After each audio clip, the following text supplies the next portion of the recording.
Good evening, members, and good evening, ladies and gentlemen. Welcome to this session of Plans East.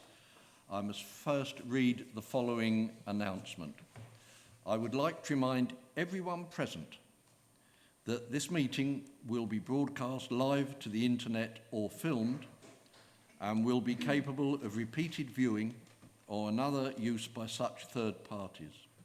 If you are seated in the lower public seating area, it is likely that the recording cameras will capture your image, and this will result in the possibility that your image will become part of the broadcast. This may infringe your human and data protection rights, and if you wish to avoid this, you should move to the upper public gallery.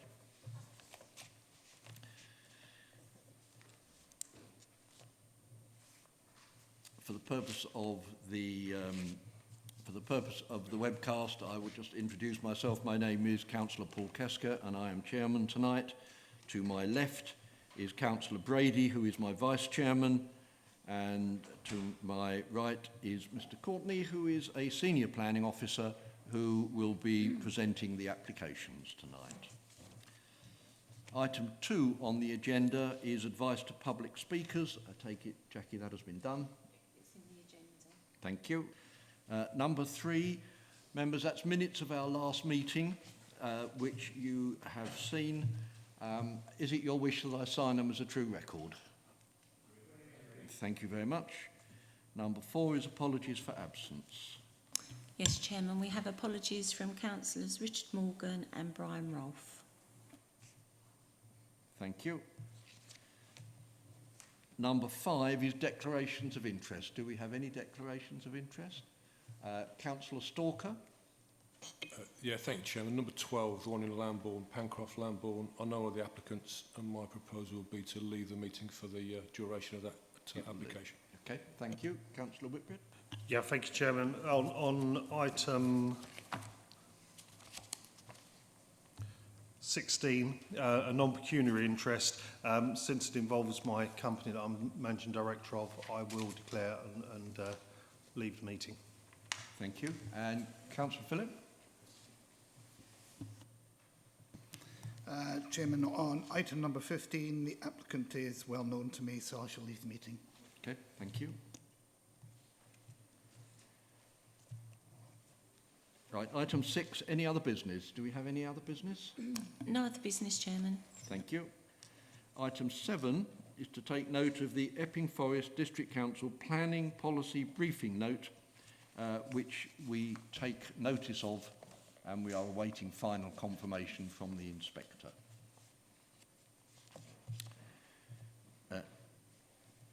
Now, before I go on to number 8, which is site visits, there are several members who have another engagement this evening and has asked if we could reorder the agenda slightly so as to deal with the Epping applications before some of the others.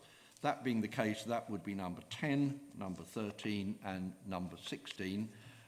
And with the committee's approval, I will reorder the agenda. I hope that has your approval. Does anyone disagree? Thank you. Site visits. Is anyone going to ask for site visit? Councillor Whitbread. Thank you, Chairman. Item number 10, which is quite a substantial application as part of the High Street. I would like to suggest that we have a site visit before actually discussing or debating this particular item. Thank you. We have actually 2 speakers here for number 10. But there is a proposal, and is there a seconder for a site visit? We have 2 people, so Councillor Phillip. So, members, the proposal is that we put off a decision on this until we can have a site visit. All those in favour, please show now.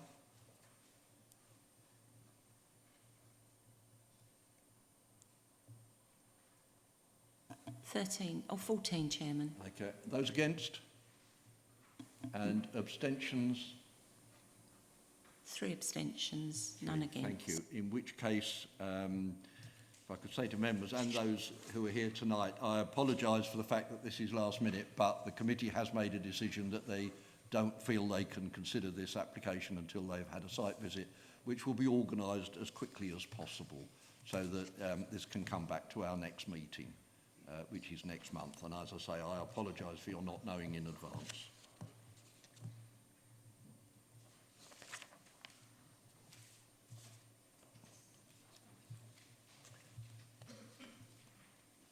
Right, if we're going to move on from item 10, the next one is item 13, which is number 1304, 2 Chapel View, Hemnall Street. And I would like to thank members and officers who turned out for our site visit for this particular location.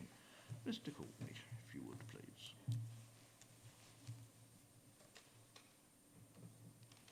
please. Thank you, Chairman. So this application is for the removal of the existing conservatory and the erection of a single-storey rear extension.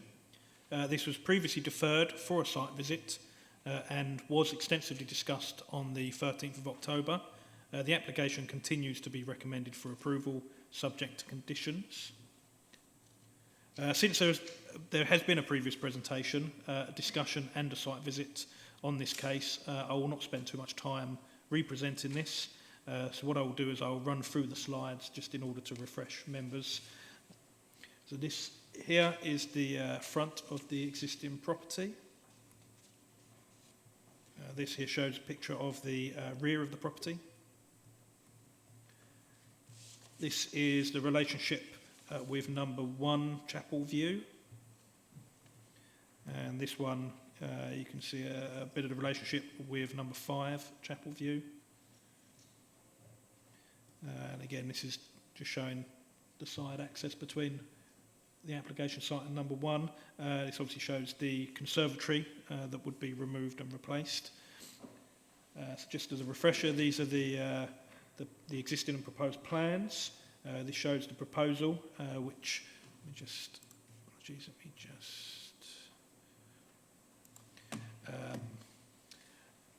so this shows the existing conservatory here. This would be demolished and replaced with a new extension, which is approximately 0.5 metres deeper than the existing, although it would obviously extend across the entire rear of the property. Just down here, you can see the proposed elevations. As previously put forward, planning officers consider the proposal to be acceptable, and as such, the application is recommended for approval, subject to conditions. On that, I'll go back to members.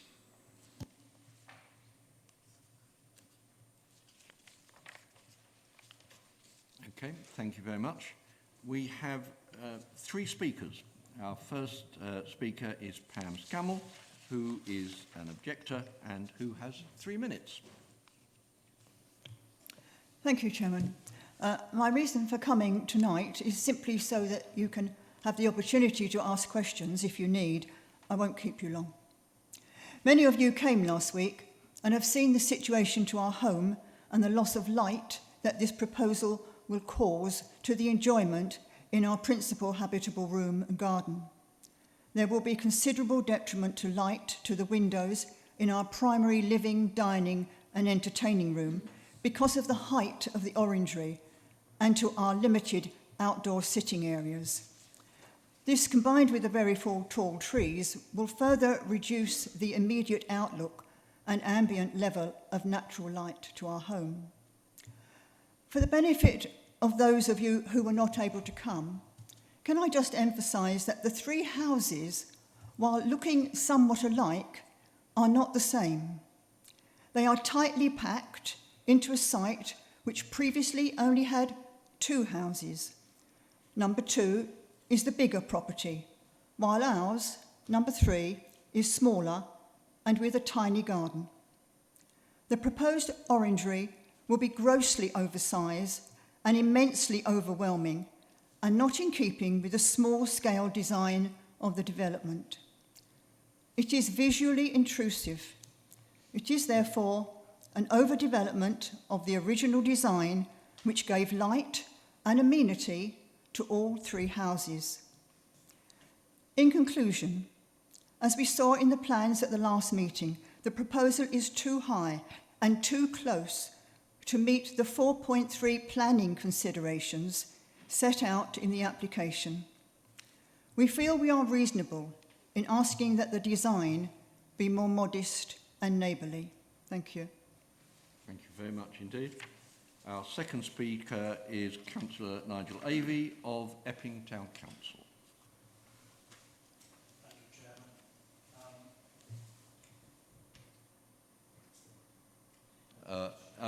Mrs. Campbell, could you turn your microphone off, please?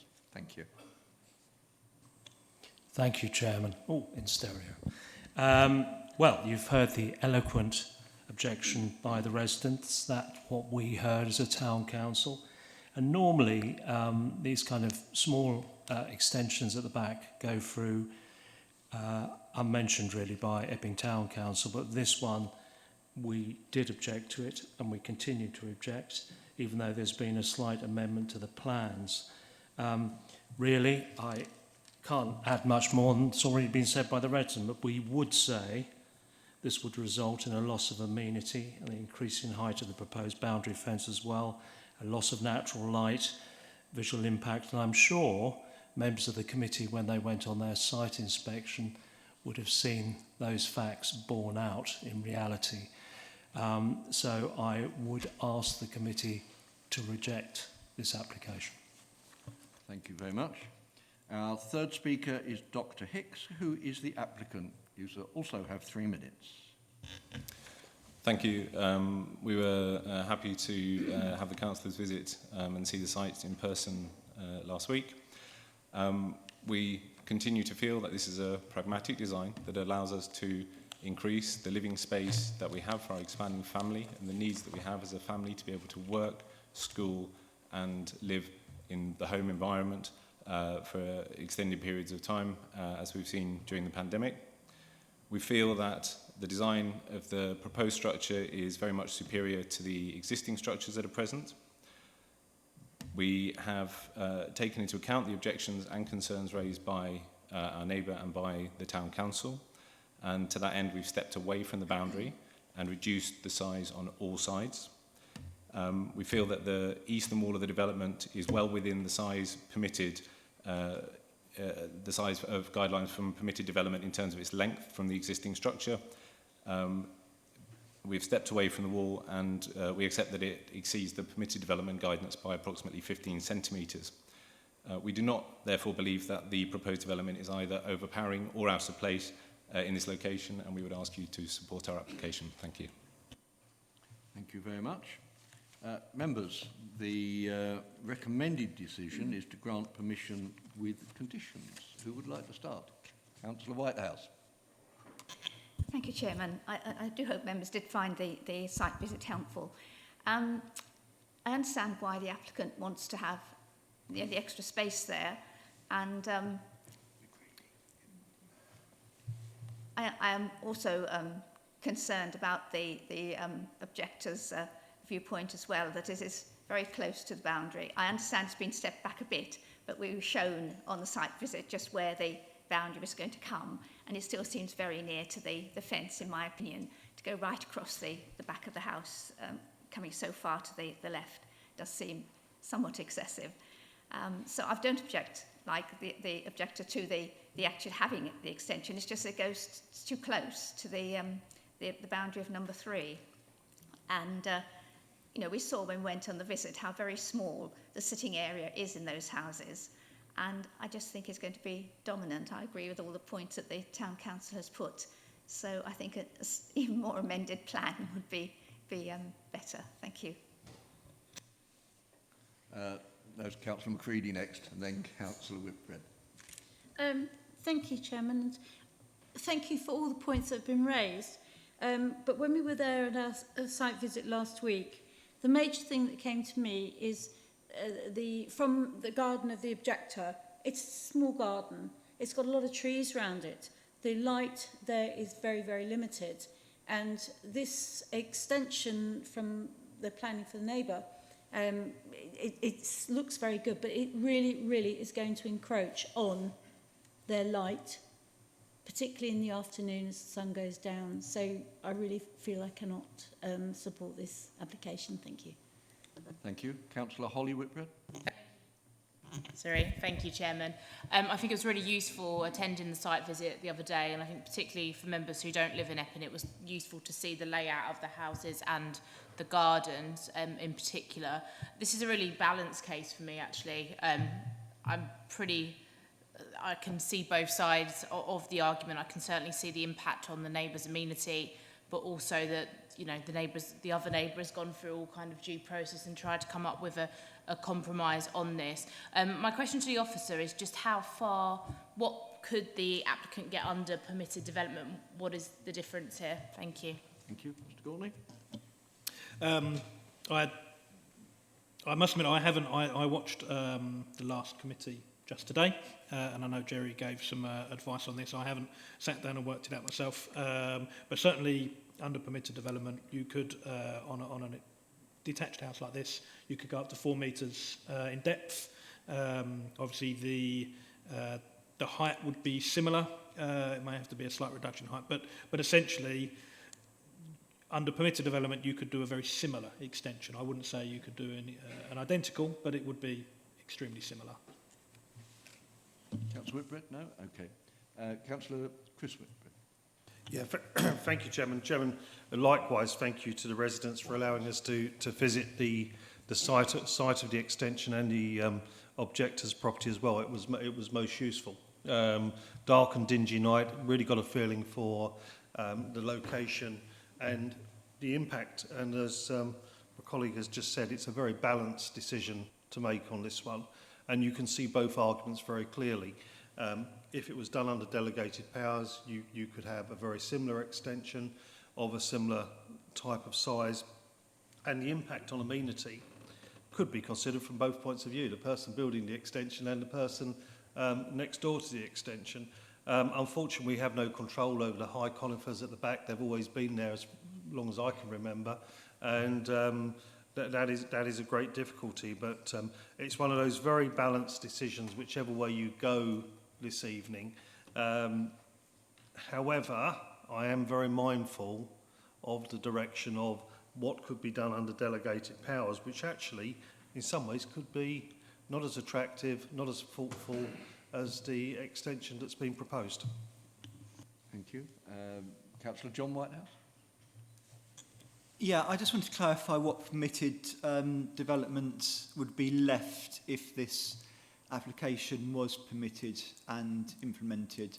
I mean, I think if committee is minded to approve the application, it might be worth adding a condition that removes other permitted development rights. Okay. Sorry, do you want to come back? Well, obviously, by extending out the entire rear of the property, obviously there would be no further single-storey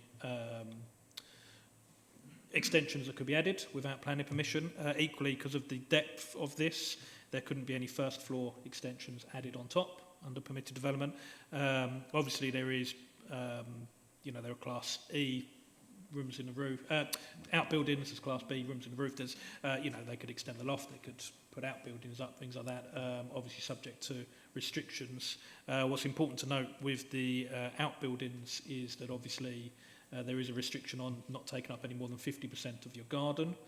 Obviously this extension alone would take up quite a big chunk of that 50%, so it wouldn't actually leave much more that they could put on in terms of an outbuilding, but obviously that is a permitted development right. Personally, I'm not sure what the justification would be to remove other permitted development rights on the basis of this, because obviously this in itself removes the right to extend as a ground or first floor extension. But obviously it's up to members. Yeah, no, that's helpful to understand. It exhausts effectively the permitted development rights as far as extensions go. Thank you. You're happy with that, are you? Well, I understand the position better now, so thank you. Happier. Councillor McIver. Thank you, Chairman. I echo everything that's been said. This is a very, very balanced case, and it is. I can really see both sides here. I just wondered if the officers, on the point of permitted development, I don't for a minute assume that the gentleman, that the applicant has got his data wrong, but could you just confirm that it is just 15 centimetres accession of permitted development? Obviously, that is quite a minor figure. I just wondered if we could just have that from the officer. That would just help me make my decision. Thank you. Well, let's have a look. So technically the proposed extension reaches a maximum height of 3.95 metres, which is right to the top of the the roof lantern.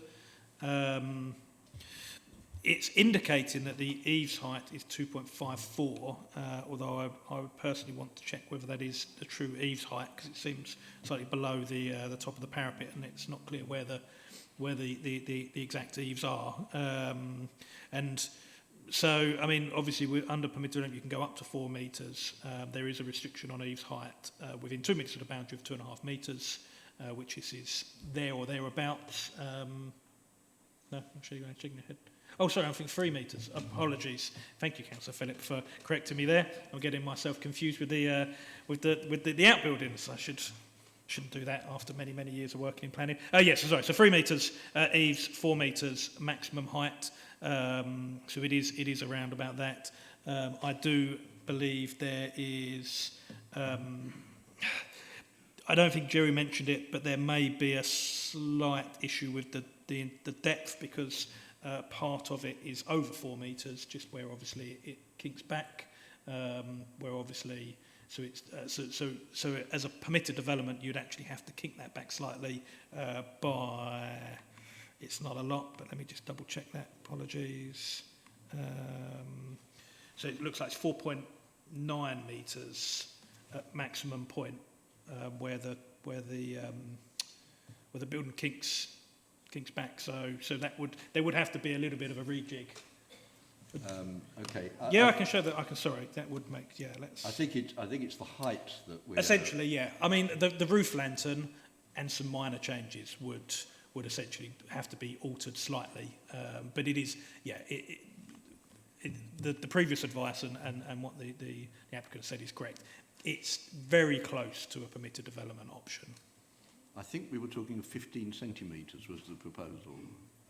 It could be 15 centimetres less at the eaves. Could they also put it back up on the screen briefly?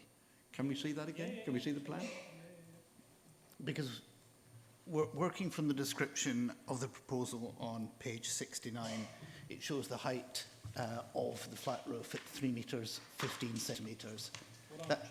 That 3 metre 15 centimetres is where that 15 centimetres above the 3 metres of permitted development comes from. No, we haven't. Sorry, I'm not going to share the presentation, because obviously it's very, very small on that. So what I've got here is obviously the actual PDF of the plans, so I can zoom in. So this is the proposal here. So as I say, so it's 3.952 showing here, but again, there's this sort of slight anomaly that seems to be from the floor level rather than the ground level. So I think it is this roof lantern that pushes it over in terms of the height. And then obviously this, as I say, this is shown as 2.5, but I'm not actually certain where the eaves would be there, but even taken from this point, it would be within 3 metres. And just because I've got it up, if I just slide up to, so this is what I was referring to here, in that this measurement here is actually 4.96, whereas obviously you are limited to 4 metres, so there would have to be a slight redesign here for permitted development, but again, it wouldn't be by huge amounts. Yes, Councillor Hadley. Thank you, Chair. Looking at that plan, the height seems to be to the top of the fenial, not the top of the actual lantern. The fenial can be screwed off. Very marginal. We seem to have lost the plan again there, but I think the answer is that the measurement is to the height of the brickwork, but in fact above that there is another layer, as it were, which makes it higher. Right, I'll go back to this. Apologies. There, I think that's... Yeah, but there are various heights shown here. So obviously this is the absolute maximum point, which is shown to the very top of the roof lantern, which is just 3.95. But as I say, it doesn't quite go down to ground level, it goes down to floor level. This measurement here shows us 3.64, which is actually to the, what you class as technically the top of the lantern without the ornate parts on top. So if you took those off, it would be to this point here. And then this is the 2.54 measurement here. But that, as I understand it, the point you're raising is that that's 2.54 to the top of that pillar or whatever, but not actually to the top of the structure. Yes. Yeah. And that's why I couldn't confirm that it's, what the actual eaves height is, because I wouldn't necessarily class that as eaves height. But based on this plan, I couldn't tell you that, what that actual eaves height is. Okay. Councillor Jones? Yes, thank you, Chairman. Firstly, apologies for my lateness, but sorry. Thank you. Can you just clarify then? You said that the height was measured from the floor level and not the ground level. Now, surely it should be measured from the ground level. And do we know how much further below the ground level is, please? Yes, it should be measured. But again, I don't want to get... I know the issue here is about permitted development fallback, and obviously in permitted development you have to look at these exact figures. Obviously what we're looking at here is planning permission, so it's not... obviously we have to look at the exact figures, but it's not as... That's right. I'm going to confuse you if I go down that route. So essentially, yes, under permitted development, you would measure it from the ground level. And that's what I'm saying is this 3.95 measurement technically isn't the ground level. This is from the floor level. So if you factor in that additional, it's not going to be a lot. I don't know what it is off the top of my head. I do have a measurement thing on here. I can work that out. But it is going to be probably only 15, 20 mil. It's not going to be a lot at all. So yeah, it's, as I say, it's there or thereabouts to the 4 metres. If this was a certificate of lawful development and we were looking at is it lawful or is it not, we would want those exact measurements and we would triple check them. Yeah, Councillor Jones? Yep. Thank you very much. So one other question. Could you just confirm whether I've misunderstood or not, and apologies if I have.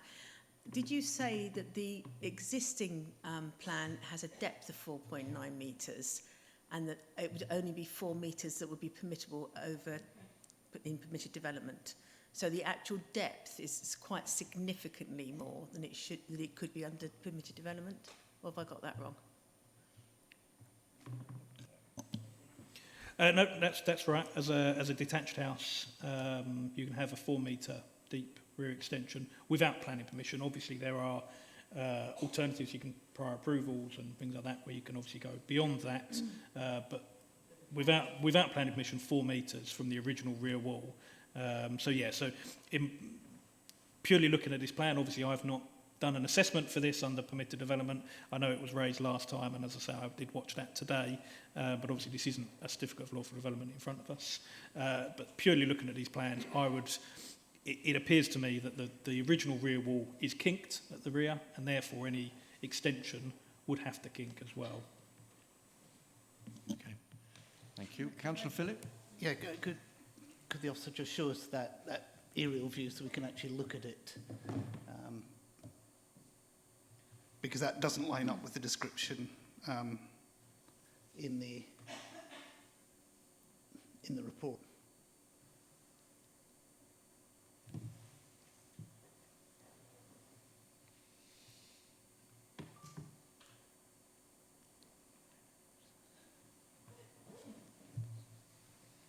It's 4.96, the extension on the right-hand side. Which is very interesting, given that that would make the distance from the wall shown at the back of the kitchen to the wall at the back of the library 1.6 metres, 1.96 metres, which would be 2 metres. given that the description is that we have a 1.46 metres, given that it goes out to 3.5 metres. So it's, and is it not true still, Mr. Courtney, that you could go up, since it's a detached property, up to 8 metres with prior notification? Yes, obviously there is a process you'd have to go through, and that includes consulting neighbours, and obviously if there's an objection from neighbours, which I strongly suspect there would be, in such an instance we would then obviously assess it much the same as we're doing here. Okay. Councillor MacIver, did you want to come back? Sorry, yes, Chairman. Mr. Courtney, I don't know if you could just go to the next bit down where you had the rear elevation. Just for the benefit of myself and other members, I'm sure benefit from this. Could you just show with your cursor, in terms of height, where the permitted development would be, just based on the measurements that you have got available? I wonder if that would be possible. I just think it'd be helpful to see that. Yes, sure. Well, as I say, I mean, you can go up to 4 metres in height. So, as I say, here they are actually showing quite usefully that this is 3.95 metres. This may be, as I say, possibly 15. So it's going to be around where these decorative bollards are. It may be marginally under, but we're talking sort of 10 mil. It's going to be around, that's the sort of maximum height because it's 4 metres. The eaves height would be 3 metres. As I say, there's a question purely because I don't have the information here as to where the eaves would be, because it depends on where the parapet comes to. I personally would doubt it's going to be here where the 2.5 metres is shown. It's more likely to be roughly here, but regardless, it's 3 metres and there's plenty of space there. It's likely that an eaves height could be accommodated with as shown. So it's height-wise, it's roughly what this is. Maybe shave a slight bit off the top of the lantern. Other councillors? Anyone else like to speak on this? This is, I'm sure, a very balanced application, and it's a great shame. I always feel that problems with neighbours can't be sorted out in advance, particularly when we're talking about what could be a very small difference to make this acceptable. But we are dealing with the application that we have in front of us. The recommended decision is to grant permission with conditions. All those in favour of granting permission, please show.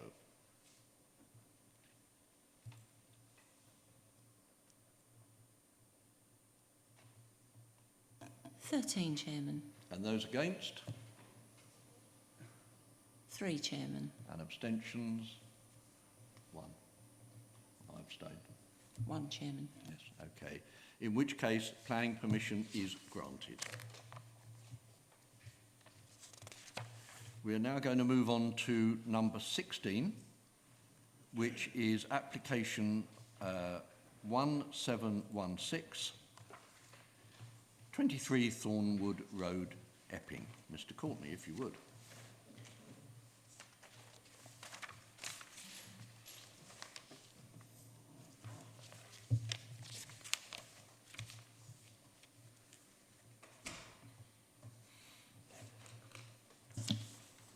Thank you, Chairman. So this application proposes a single-storey side and rear extension and a loft conversion with front and rear dormer windows. It is recommended for approval, subject to conditions, and is before members as there are 6 objections from neighbouring residents. This site is slightly unusual in that it is a house that sits behind properties along Thornwood Road. It is a large 2-storey dwelling with a sizable garden situated at the edge of Epping. This picture shows the front of the site as you approach it down the driveway from Thornwood Road. This shows the rear and side of the house, which largely overlooks the significant area of garden land. This shows the proposed rear and side extension, which would be along the elevations facing into the garden, as can be seen here. This shows the existing floor plans of the property. So the proposed single-storey extension would be approximately 3.2 metres deep to the rear, which is this bit here, and 3 metres deep along the side here. The proposal would include a loft extension to enable an additional bedroom in the roof. This shows the existing elevations. So the proposed extensions would measure a maximum of 3.6 metres and would have an eaves height of 2.7 metres. The loft extension would provide 3 pitched roof dormers to the rear and 1 pitched roof dormer to the front. The rear dormers would look over the garden of the property and the front dormer would largely overlook the front garden of 21A Formwood Road, which seems to be used as a parking area. The separation distance to the closest private neighbouring area is considered great enough to ensure there would be no loss of privacy as a result of this development. There is a large gable window also proposed, which again would look over the garden of the property.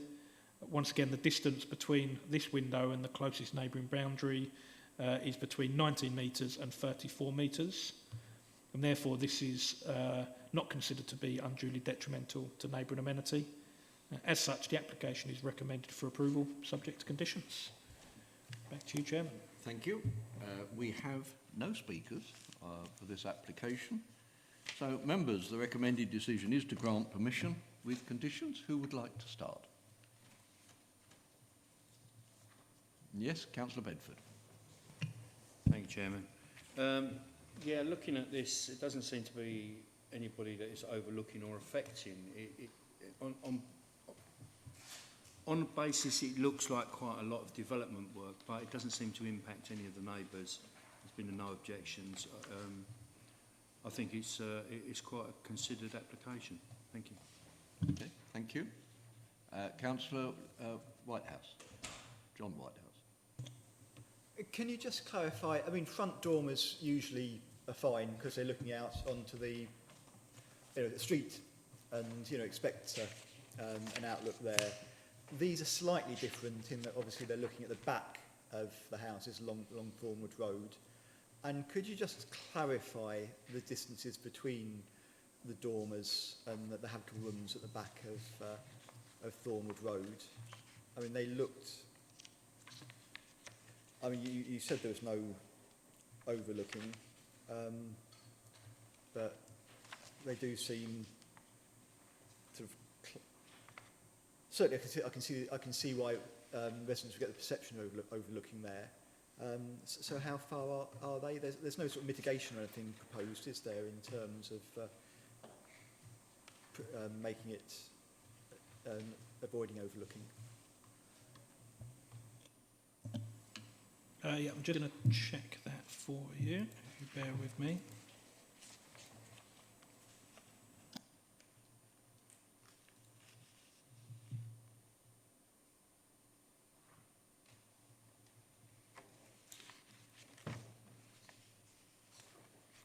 While you're looking that up, I'm just looking through the objections, of which there are a number, of which light and trees are two of the things that are mentioned several times, but I couldn't actually see on the plan and so on how that would affect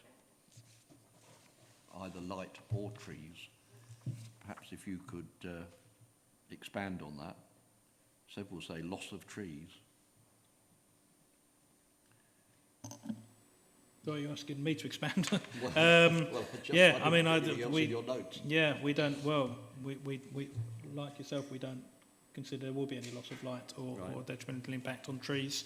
Okay. So we're not really sure what the objection is regarding that. Okay. Any other members? In which case, we'll go straight to the vote. The recommended decision. Sorry, let me just come back on Councillor Whitehouse's point. Sorry, I'm almost there.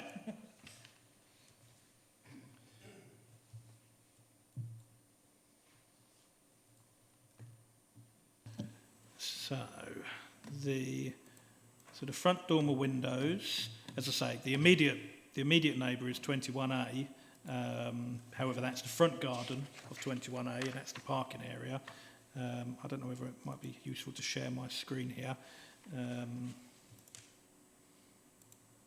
But I will apologise for the method. So from the front windows to the rear garden of 21, and obviously you've got 17, 19, 21, which can be shown here. That's around 19 metres, 19, 20 metres. That distance there. As I said previously, the gable window here is between, I think it was 19 and 19 metres to this point here, and sort of 35 metres to the rear gardens here. Obviously the rear dormers, do you want a measurement for the rear dormers or no? Okay. No, I think not. Okay. Thank you. Councillor Whitbread? Thank you, Chairman. I just wanted to clarify, so the objections, is that the entirety of the objections written in the report? Because they seem very short. That may be a précis of the objections, I don't know.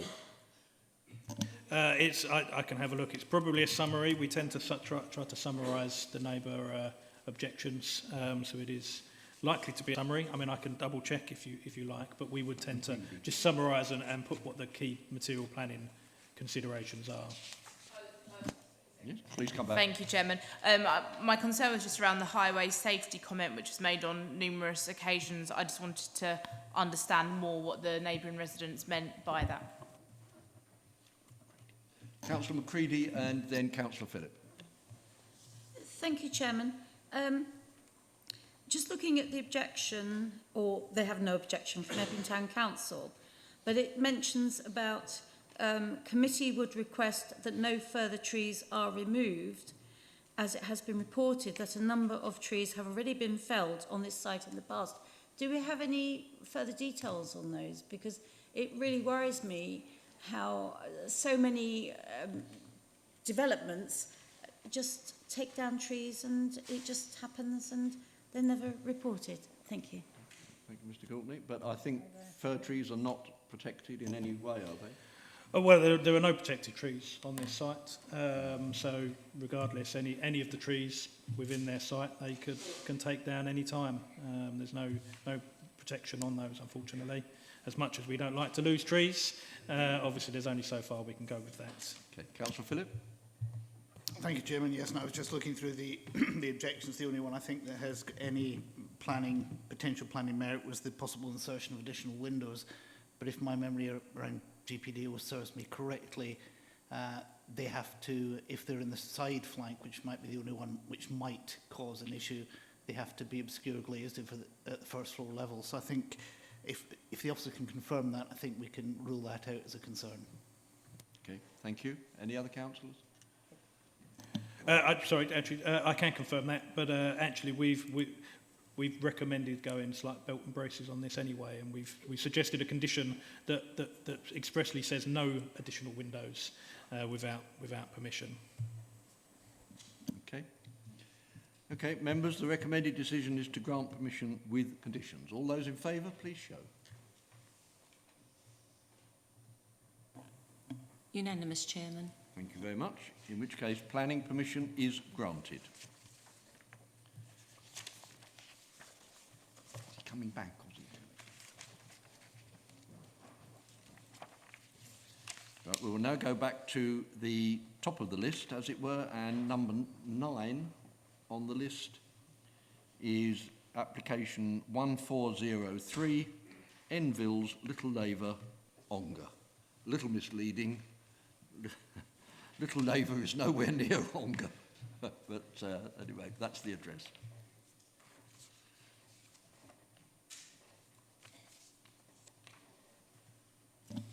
Thank you, Chairman. Apologies. I'm having to, as I'm sure you understand, having to flick up and down my presentation to get the right slides before I share my screen.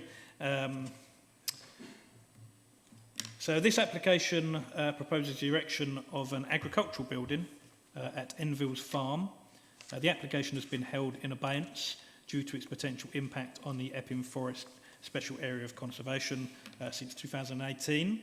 However, now that the interim air pollution mitigation strategy has been agreed, we are able to progress applications such as this. The application is recommended for approval, subject to conditions, and a legal agreement regarding the Special Area of Conservation. The application is before committee since it has received an objection from the Parish Council along with 3 neighbouring residents. So the application site is a relatively isolated. It's situated to the north of the farmhouse. The wider site has a number of former agricultural buildings that have not been used for agricultural purposes for a number of years, and most of which have consent to either convert or replace with dwellings. The site is wholly within the Greenbelt. This shows the existing entrance to the site along Abbas Road. This shows the existing site as it is, which is largely sort of open grassland. This is the proposed location of the new building. As can be seen, it would be situated near the existing entrance on Abbas Road, behind the established hedge line. So it's slightly confusing because the plan is flipped upside down and north is down, unusually on this case.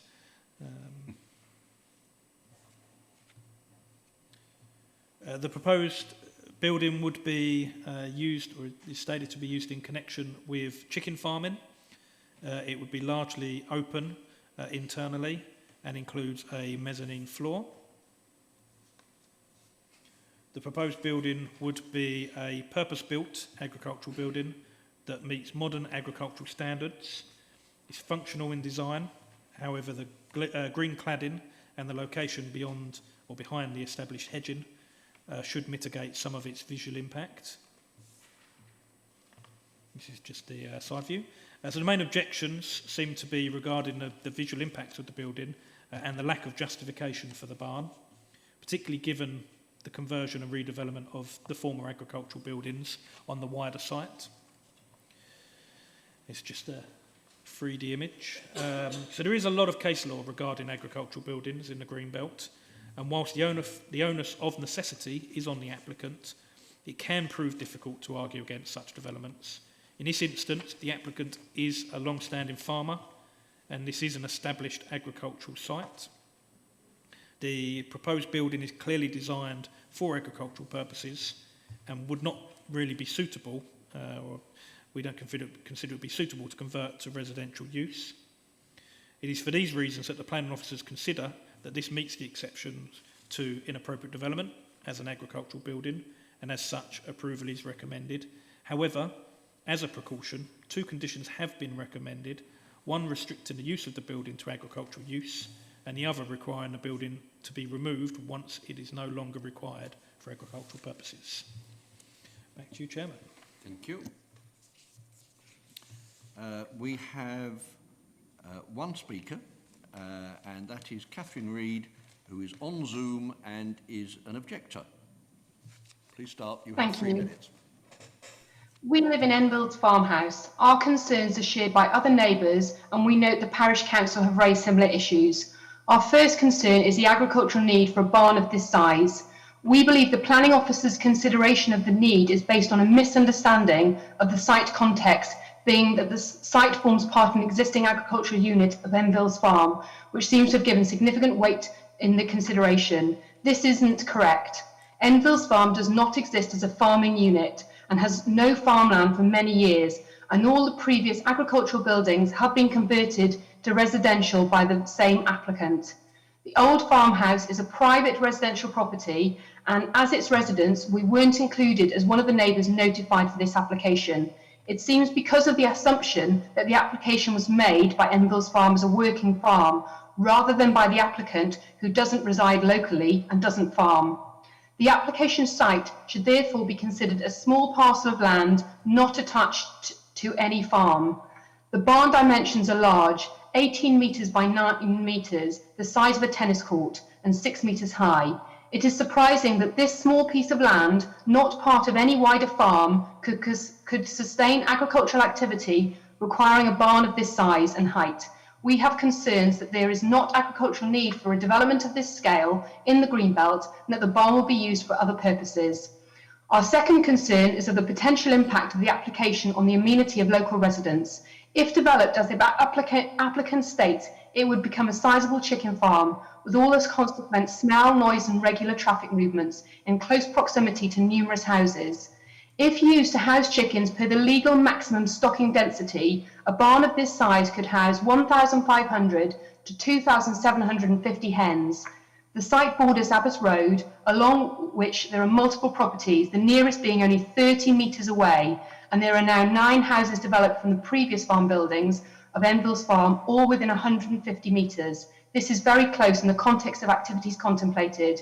We note that in the last 2 years, councils across the country have refused chicken shed planning applications due to the impact on neighbours. Shropshire Council found the activities associated with the stocking and clearing of the shed would be clearly audible above background sound levels and concluded that the noise activity would harm the living conditions of nearby occupiers. Huntington Council also refused a chicken shed application in 2020 on the grounds of increased noise pollution and contamination of nearby properties. It also said the chicken farm would be only 50 metres from the nearest house and would likely become a nuisance neighbour.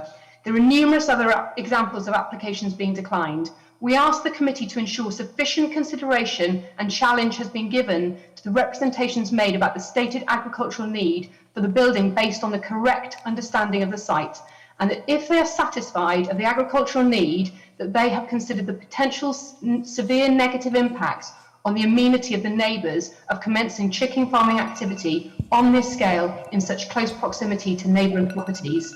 Thank you. Thank you very much. That was very close to your exact 3 minutes. Thank you very much. I have a question here, and I don't know whether you're going to have an answer, Mr. Courtney. If we're talking about a building capable of taking 1,500 or 2,000 chickens, is this battery farming, or is there an outdoor area for the chickens to graze on? No, I certainly couldn't answer that question. There obviously is a site, a larger site, sort of larger application site than just this building. So there is additional land that certainly could be used as some sort of chicken grazing. Whether it's sufficient size, unfortunately, I'm not an expert enough about chicken farming to know. And obviously, whether the farmers choose to have it as have some free-range chickens or choose to go battery farm. Obviously, it's very out of favour nowadays, but I suppose it probably is still a viable option. Yeah, I can't answer, but there is additional land over and above just the building. Okay. Councillor Hadley, would you like to start us off? Thank you, Chairman. Yes, I would. On the face of it, what we have in front of us, I agree with the officer on it, but I've got two rather big concerns. The first one to me was the positioning of this building being close to the road, with a very nice drive-in, looking remarkably like, from an aerial view, a nice residential property. Now, I'm pleased to hear that there is a condition that it can't be used for residential in the conditions that have been granted, apparently, so that helps that one. But the other one is the space of the land behind it, and what is it going to be? Is it going to be used for open range chickens or not? And we can't answer that question, can we? Which is a bit alarming, because I can really see the people who live further down there wouldn't necessarily want that to happen. But also, apparently, according to our objector, it's not a farm anymore. Is it a farm? Mr. Courtney, is it a farm or is it well, not? I would personally say it's farmland. I mean, the problem with farmland is obviously you don't need planning permission to change land into agricultural purposes. So even if it wasn't last used for agricultural purposes, it's an area it's a field, so they could use it for agricultural purposes if it is a farmer. Obviously, there's nothing stopping a farmer putting chickens on there, pigs on there, cows, any kind of animals on there from a planning point of view. Obviously, it is the building that we're looking at here, rather than necessarily the use of the land, because as I say, they could use the land tomorrow if they wanted to for agricultural purposes.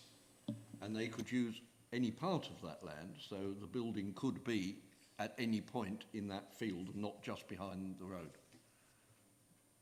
Well, subject to planning permission or, of course, or agricultural determination. Yep, thank you. Councillor MacIver and... Hadley wanted Oh, to I'm come sorry, back. Councillor Hadley coming back? So just to confirm that, we are saying that we are classing this as agricultural, and there's no question about that. So it is agricultural land, regardless of the fact that some people think it's not a farm. It is agricultural land. Therefore, that building will be valid as a building. I wouldn't want to get confused again between the two. I mean, it may not be a farm at the moment, as I say. I'm not doubting what the objectors are saying. I'm not saying it is a current working farm. But even if it were not a current working farm now, there's nothing stopping a farmer using that field for agricultural purposes. Saying that, I wouldn't necessarily say just because a field is being used for agricultural purposes, you can put up a building. It is more fine-grained than that. Obviously, as I said in the presentation, the onus is on the applicant to show the necessity of that. Obviously, there have been doubts cast over that necessity, and that's something for members to consider. All I will say is, as I say, it is very difficult sometimes with the agricultural developments. Obviously, there's a lot of case law, there's a lot of appeals where obviously agriculture is, it's very difficult to argue against. If it's a farmer, if it's clearly an agricultural building, quite often an inspector will say it's an agricultural building. That's it, end of. Well, can we make it even more simpler? Is there a definition of a farmer?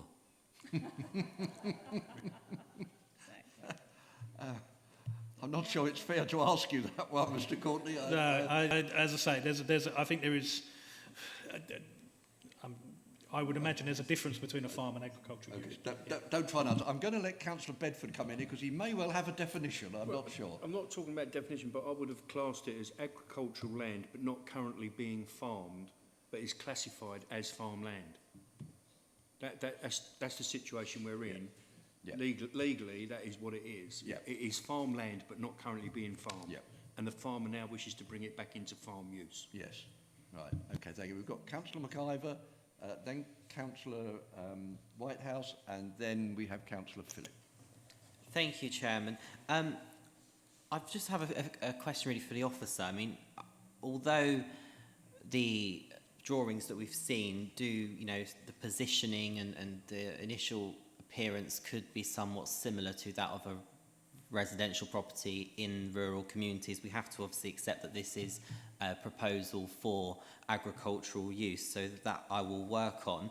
With that in mind, I'm just conscious of something that the objector said in relation to the size of this land and how that the proposed development is somewhat seen as unfit in its scale and too big and not necessarily appropriate for land of that size. I just wondered how officers evaluate the sort of scale and the size versus the need of a warehouse building of that size. And could it be possible that the building that we're looking at here may well be used for storage for other farmers in the nearby proximity, and therefore could there be a lot more vehicular movements than that would be of one farming area on this very small piece of land? To me, it just doesn't quite add up in the sense that we have this what I think is quite a large building being put on a relatively small piece of land. We go with the fact it's going to be agricultural use, but if a building is built that is significantly larger than one would expect on a piece of land this size, is there any conditions we can put in place to make sure that it is only used for farming that takes place on that small bit of land?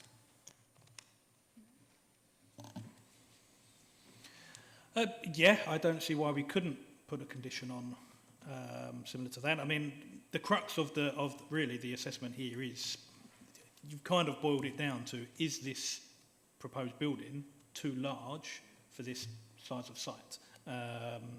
There isn't a huge amount. I mean, there are obviously different standards out there, and possibly some members may know more than I do about agricultural land and requirements and whatnot. I certainly know there are various requirements, things like horse keeping, for example. There are requirements for the amount of paddock per horse, and it's very easy to work out. I'm not sure it's quite as easy to work out for agricultural, but that is kind of the crux of the assessment. Is this even accepting it's agricultural land, not currently being farmed, even accepting this is an agricultural building, is the building too large for this purpose? That's kind of what it comes down to. And yeah, certainly we could put a condition on saying it can only be used for this site, if that is a concern.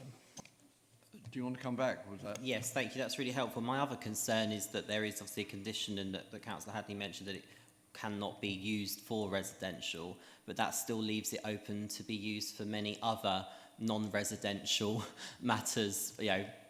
Living in the rural area, I know there's buildings that look like that, but they're offices. I just wondered if we can really make sure it is extremely specific, that it can only be used for agricultural farming use, and that it can only be of activity taking place on that small land.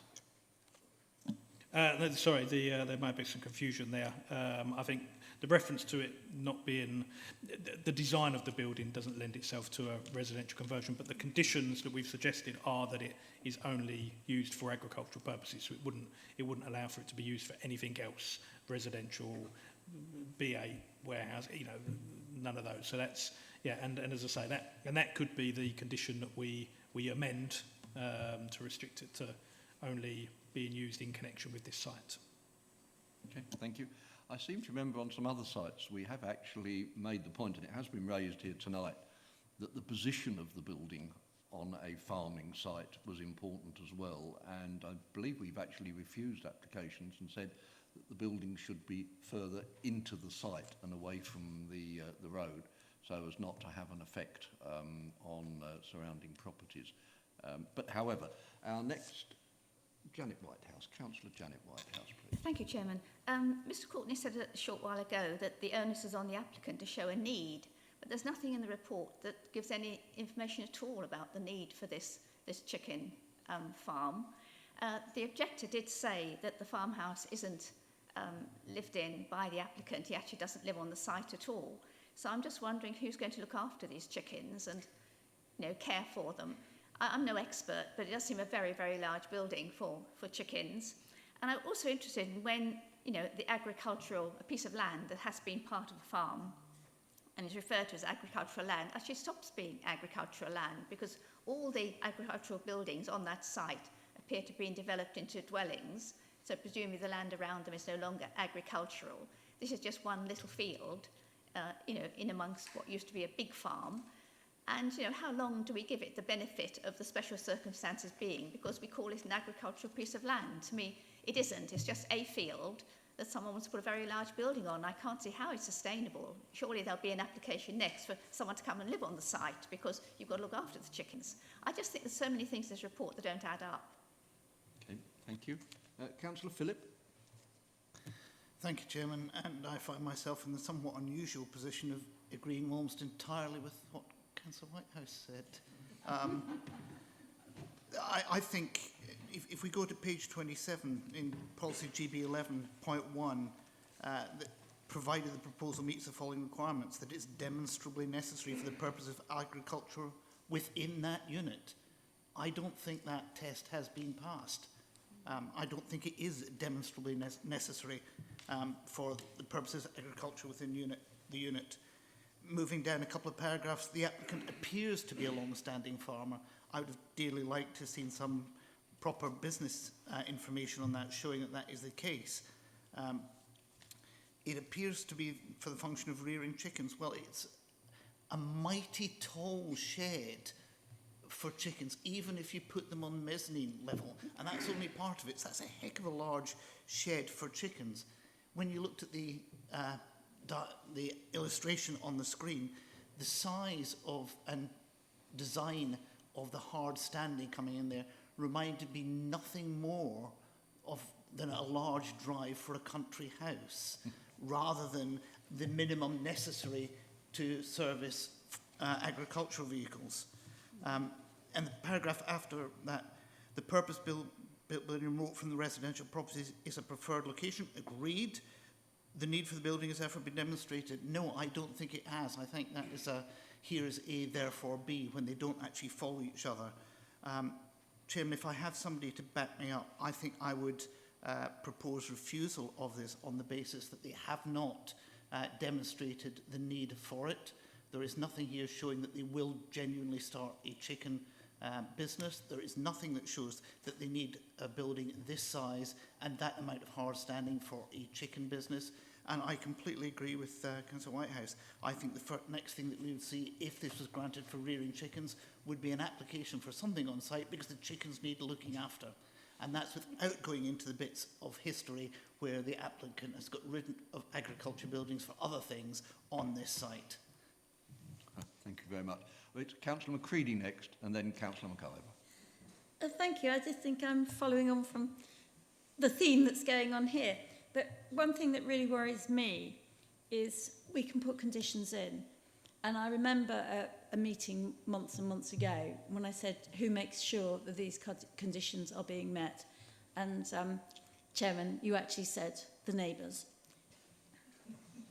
And we can have these conditions, but unless the neighbours report whether the conditions are being breached, you know, the conditions for me, in my opinion, are actually fairly useless. So that's my point. Thank you. Okay. Councillor McIver and then Councillor Bedford. Thank you, Chairman. I just want to make the comment that I would be happy to second Councillor Phillips' proposal. Okay, thanks. I'll just ask Councillor Bedford and then we'll come back to you, Councillor Phillips. Yeah, thank you, Chairman. I'm just, while you've all been here, I've been trying to look up government guidance on actually maintaining the welfare of chickens. So one of the recommendations here is actually for stockmanship and managing chickens, all keepers of meat chickens in conventional systems must have a certificate confirming completion of a recognised training course, and for managing flocks with more than 500 birds that aren't free range or organic, and the course must cover looking after the chickens' health and welfare on commercial farms, including how to feed and house them, handling, catching, loading and transporting chickens, emergency care for chickens, emergency killing and culling, and preventative biosecurity measures. I don't think we've heard any of that in this report here today, so I think further work is required.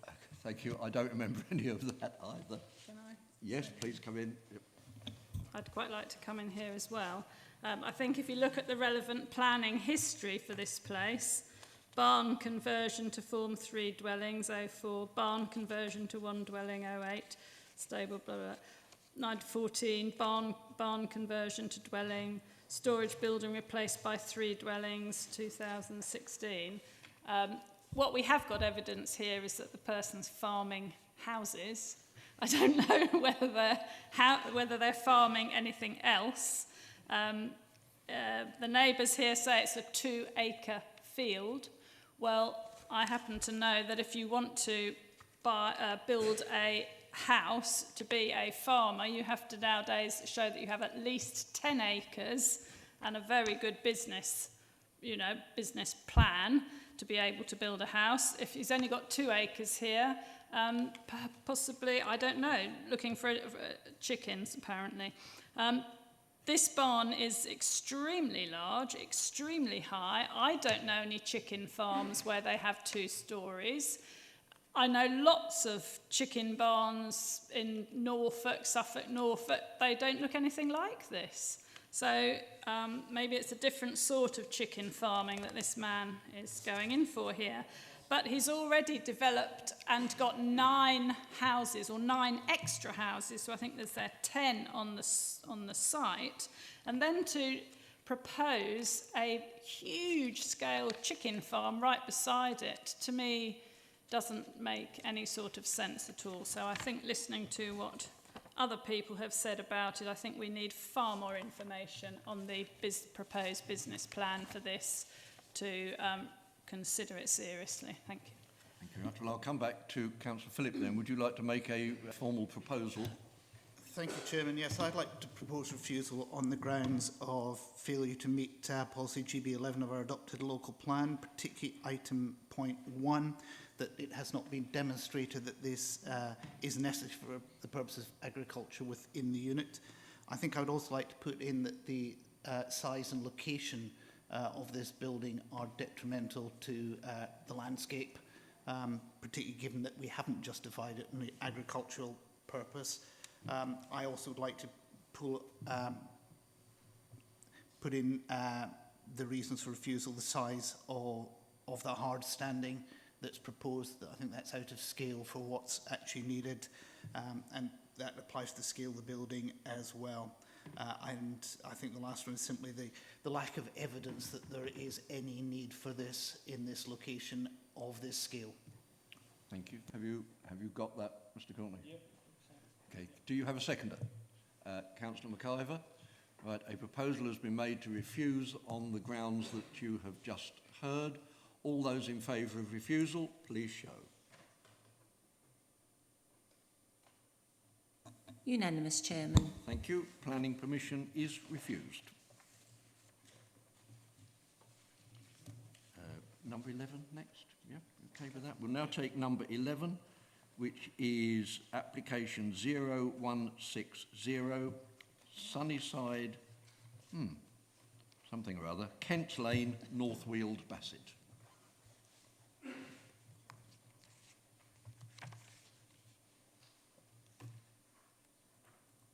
Is that the ordnance survey? No idea. I've absolutely no idea. Thank you, Chairman. So this application seeks permission for the conversion of an existing storage building into a self-contained dwelling. Oh, my apologies, I didn't have my mic on, I'll start again. This application seeks permission for the conversion of an existing storage building to a self-contained dwelling. The application is recommended for approval, subject to conditions and a legal agreement. It is before members, since there is an objection from the Parish Council and from one neighbour. The application site contains an existing single-storey building within a field off Kent's Lane. The site is situated wholly within the Greenbelt. The existing buildings are used for hobby purposes and for storage. The buildings are modest, to say the least. Single-storey structures that are timber-clad. Another photograph. One of the main concerns of the Parish Council is regarding the suitability of the existing buildings for conversion, and doubts have been raised with regards to the structural survey that has been submitted. The proposal seeks to, as I say, convert the existing building and subdivide this corner of the field for use as a separate dwelling. This would provide space for access, utilising the existing access on Kent's Lane, a parking area and an area of amenity space. The new dwelling would be a modest two-bed single-storey unit that would utilise the existing building. Whilst the Parish Council raises doubts over the structural survey submitted, this survey does conclude that the structure can be converted into a domestic dwelling. It's important to note that this application is only for the conversion of the existing building, and further planning consent would be required should the building be demolished or rebuilt. And these are the elevations. As can be seen, the proposal before us would reuse the existing building, and this is all that such a consent would allow for. As such, this proposal meets an exception to an appropriate development in the Greenbelt and is therefore recommended for approval, subject to conditions and a legal agreement. Back to you, Chairman. Thank you. We do not have any speakers for this application. Councillor Hadley, I think it's for you to start, and then we'll go to Councillor Stalker. Okay, thank you, Chairman. Looking at this, I can't see any reason why it shouldn't be converted as the officers recommended, but it does worry me that when you actually look at it, it's shambles. It makes you wonder how they're going to make a house out of this or a premises out of this. But if the structural survey says they can do it, I guess that's a fact, and we can't really argue about that, or I can't because I'm not experienced in that. But I would say, presumably, they would have to bring it into line to building regulations which will cover that aspect of it. They won't be allowed to go in and modify it as it stands without strengthening and putting down solid floor, etc., do whatever they have to do. So if that is the case, I haven't particularly any objection at all on this one. Thank you. Councillor Stalker. Thank you, Chairman. If the parish council aren't here and the only other objection is irrelevant, why is it even on the agenda? Right. Mr. Courtney, would you explain? No problem. So the delegate agreement, you're right in terms of if it's the only the parish or town council objecting, then they must come along and speak. However, if there's the town or parish council and at least one non-council resident who's objected, which in this instance we have had one additional objection, then they don't have to come along and speak, and it has to come in front of members, unfortunately. Yeah, but the objection by the neighbours should be on planning grounds. It says in the report here that this objection is irrelevant. You could have objected to anything under the sun that's not on planning grounds. Does that mean it's still got to come before this committee at huge expense? Again, I agree that is the case. It has to be material planning considerations. Unfortunately, if I remember rightly, I do have the thing here. The case officer did raise that exact concern with me as to whether these would be material planning grounds. I believe isn't it regarding drainage, if I remember rightly. Yeah, no, absolutely. But it is a material planning consideration. Obviously, as I'm sure members are all aware, drainage is a material consideration. It is something that we do take into account. We often consult with our land drainage sections. In this particular application, it's not considered that their objection is relevant, but it was determined it's a material planning consideration. But I'd happily not bring things to committee if we don't have to. All right, Councillor Stalker. Thank you, Chairman. Can I just say my ire is not aimed at the officers, it's aimed at the parish council. Well, the matter is actually before us now, so, as I understand it, the water matters are sufficient to bring it to us, so I think we should probably try and resolve the application at this point. Would any other councillors like to speak? No, Councillor Phillip? Yeah. Oh. Me first. Ladies first. You go. Okay. I think we have to remember here that the survey on how suitable or otherwise these old sheds are for conversion into a house has been paid for by the applicant. Very, very important to note. And even that, the parish council pick out various sections of that survey that show that there aren't any proper foundations, there's no floors, there's no anything, that the strength of the building is such that it couldn't support any proper roofing, there's no guttering. I don't know, these just look like a few stables or sheds, and if these can be turned into a house, then there's lots and lots of people that have got sheds and buildings like this around. So I don't know, I'm not convinced by this, but I'll hear what other people say first. Councillor Phillip? I find I'm in remarkable agreement with the people who've been speaking before me tonight. I think this is a real issue because the structure can be converted into domestic dwelling, albeit subject to some strengthening. I think for some strengthening, I would read complete re-strengthening. I have a concern that if we were to grant permission for this as a residential dwelling, and then the applicant were to start to try and convert it and find that they couldn't because it fell down, or as it might do in Glasgow, go on fire, then we would have an application saying, you've already granted permission for a residential dwelling here, so now we should be able to replace it.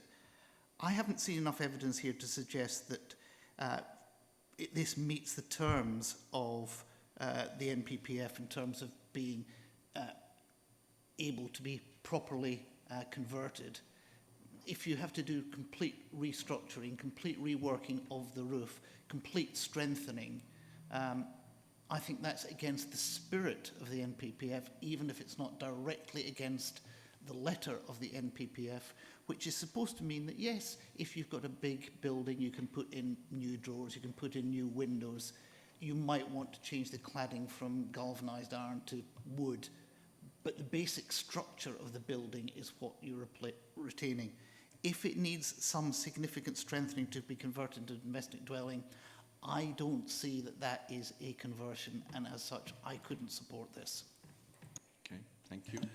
Sorry, is it okay if I just come back on one thing that I wholeheartedly, I do not disagree in any way with what you've just said, Councillor Phillip. The only thing I think it is worth noting here is that the existing buildings are non-agricultural, which is quite an important factor here, because actually if instead of applying to convert, if they actually had applied to demolish the buildings and replace them with this, it would still meet an exception to inappropriate development, as it would be the redevelopment of a previously developed site, and it would have no greater impact. So actually, it's not a fallback position because there is no planning application for it, but it certainly is something that they could apply for. If anything, if they got permission to convert and then it fell down, they'd be in a worse situation because then there would be no more building to replace. So it almost wouldn't be in their best interest to do that. So it is a slightly different situation because it is non-agriculture. I just wanted to highlight that. I think Councillor Phillip wishes to come back on that one. Thank the officer from that, and I do understand it, but I also am aware of situations which have come before this committee before when exactly something like that has happened, and we have found ourselves in a position where we found it very difficult to find any reasons to object. I think one of the other ones I'd be looking at here in terms of the openness of the green belt is the residential curtilage, which is being proposed, which is not necessarily there at the moment. And we have a history on this committee of saying that significant incursion of residential curtilage within the green belt is an impact on the openness of the green belt, and that might address the other situation that Mr. Courtney mentioned. That's an interesting view. Yes, Councillor Whitehouse. Yeah, I agree that residential curtilage is important, but looking at the street view, the residential curtilage seems to be established, albeit the subdivision's already taken place. Oh, thank you. Councillor Phillip, are you going to put a proposal to refuse? I wasn't at this stage, Chairman. I was going to see how the vote went. Right, okay. Indeed, you can do that. Right, members, the recommended decision is to grant permission with conditions. All those in favour, please show. 2, Chairman. Those against?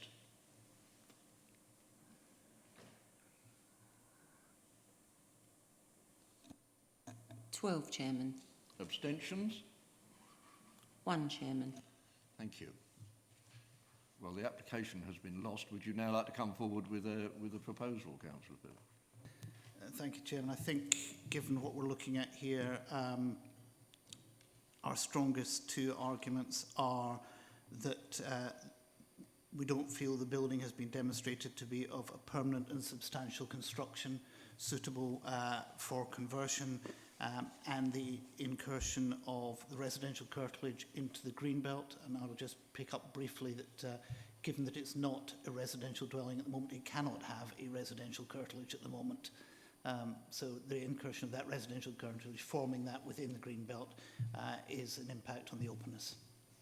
Thank you. Are you happy with that, Mr. Courtney? Yeah, absolutely. The only thing I would suggest is we also, if members are happy, need to add on the standard condition about the SAC and the, yeah, okay, you know what I'm... Okay, thank you very much. Okay, do we have a seconder? Councillor Hadley. All right, those all in favour of that proposal, please show.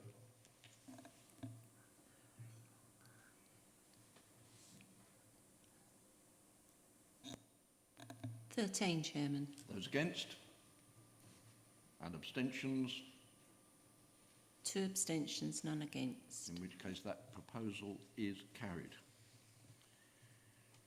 We'll move on to item 12,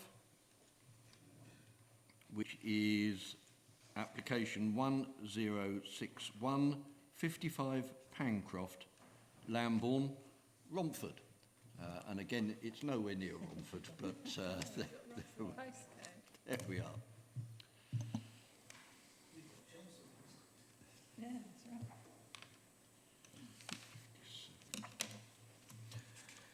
So this application is for the demolition of an existing side and rear extension on 55 Pancroft and the erection of a new rear extension along with a new attached dwelling to the side. The application is recommended for approval, subject to conditions and a legal agreement. It is before committee since there is an objection from the Parish Council and one neighbour. The application site is a triangular plot with a very wide frontage that narrows towards the rear. It is directly opposite the green area, which also contains a playground. There is no current off-street parking on site. However, there is a large on-street parking bay directly outside the site. This is the existing site. It is relatively open, but not well used by the applicants due to this.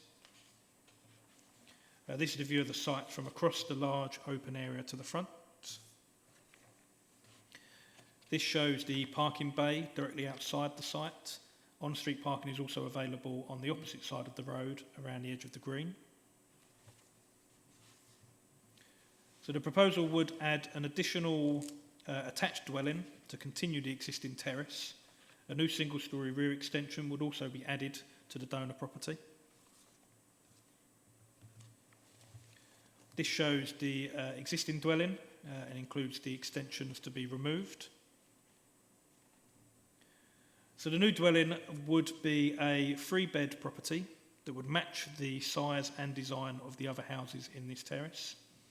The new single-storey rear extension would measure 3 metres in depth with a pitched roof reaching 3.5 metres maximum height with an eaves height of 2.5 metres. There's been no objection from the attached neighbour. The main concerns raised by the detached neighbour at number 56 are about overlooking the visual impact and regarding parking pressure. These concerns are shared by the Parish Council. The case officer visited the site and noted that the neighbour is currently constructing a rear extension that they obtained prior approval for. Due to this extension and the stepping back of the house by 1.2 metres from the shared boundary at its closest point, it is not considered that there would be any significant loss of light or overbearing impact on this neighbour. Whilst there would be an element of overlooking to the rearmost part of the garden, this would not be much different from the overlooking that already occurs from number 56 to the application site. Whilst there's no off-street parking proposed, there is no off-street parking on the existing site or many of the neighbouring properties. However, there is ample on-street parking within the estate. This was viewed when the case officer visited the site, and it should also be noted that there is no objection from Essex County Council Highways. Whilst the new dwelling would have a relatively constrained rear garden, where's my pointer gone? Apologies. Oh, I've lost my pointer. I was going to point out the rear garden, but I'm sure you can work it out. We could see in the plan. Excellent. So while it does have a relatively constrained rear garden, this is not unusual in this locality, since several dwellings appear to have smaller than expected gardens in the area. However, this is offset by the large public open space situated opposite the site. The proposal is considered to be a logical extension of the existing terrace, and whilst constrained, is not out of character with the surrounding area. As such, the application is recommended for approval, subject to conditions and a legal agreement. Back to you, Chairman. Thank you very much. We do not have any speakers on this item. I would just remind members, this is in fact Abridge. It says Lambourne, but it is in fact Abridge, and we have visited this site several times for applications in the past of a similar nature, where the original construction left quite a lot of open space, which we have approved infilling before now. Not quite identical to this, but very similar to this sort of application. So, Councillor McIver, would you like to start?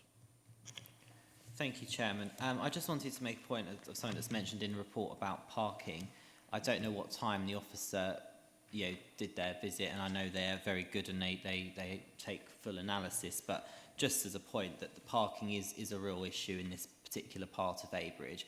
And I appreciate Essex Highways being a statutory consultancy haven't got a problem with it, but the reality is that there are children playing and there is pavements that get blocked by cars. It's sometimes impossible for two vehicles to get past, let alone a fire engine. And I'm just painting the picture that, yes, it might say there is ample off-street parking. The reality is there isn't. And I don't think any of the homes, I think you mentioned, I don't think any of the properties there actually have driveways. Factor that in with the usual school run, Friday night, everyone trying to go to the corner shop that's just around the side of that park. It is a very unpleasant location when it comes to parking, so I just want members to be aware of the reality of that. The overlooking angle I can fully understand, but most of the properties in this area do overlook one another. It is not a place that I can say there's homes that have particular elements of privacy in their gardens. Most of those properties overlook each other, and it is just a very busy part of Abridge.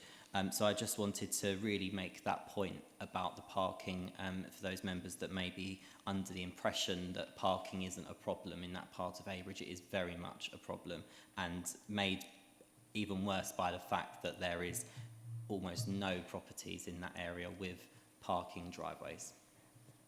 Thank you. I think we can put that down to the fact that when this estate was built, most people didn't have cars, so no provision was made for that. Any other councillors?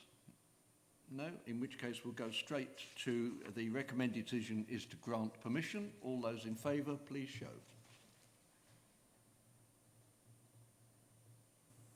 Unanimous, Chairman. Thank you very much. In which case planning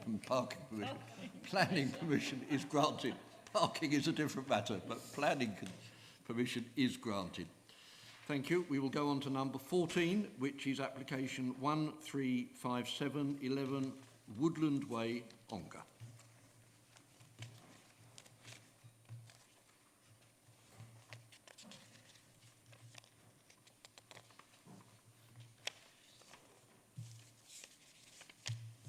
Thank you, Chairman. So this application seeks consent for a new attached dwelling within the side garden of 11 Woodland Way. The application is recommended for approval, subject to conditions and a legal agreement. The matter is before members since there is an objection from the Parish Council and 2 neighbours. Whilst circulated as a supplementary item, hopefully members have seen that, I will just highlight that the site plan showed in the agenda is actually incorrect, as it outlines the existing dwelling, whereas the correct site is in fact the side garden containing a detached garage, as shown here on this slide.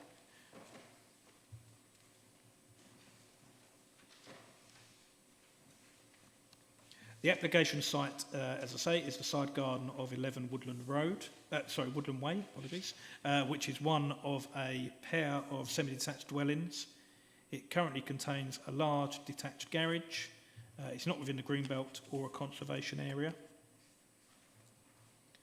It shows the existing site. As you can see, it is extremely wide with lots of off-street parking at present. The neighbouring properties are single-storey bungalows that sit on a staggered building line. So the proposal would add an additional attached dwelling to the side of the existing property.